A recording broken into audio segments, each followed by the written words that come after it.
झटपट बनणारी पारंपरिक रेसिपी।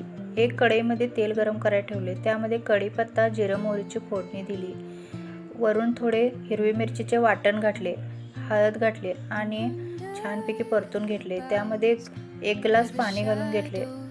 पाण्याला उकळी आल्यानंतर थोडेसे मीठ टाकून घेऊ आणि थोडं थोडं करून बेसन पीठ घालू, जेणेकरून गुठळ्या होणार नाही। पीठ छानपैकी शिजवून घेऊ। पीठ घट झाल्यानंतर एक ताटाला तेल लावून घेतले आहे, त्या ताटामध्ये काढून घेऊ। हाताला थोडेसे पाणी लावून थापून घेऊ। वरून कोथिंबीर आणि खोबऱ्याचा किस टाकून घेऊ।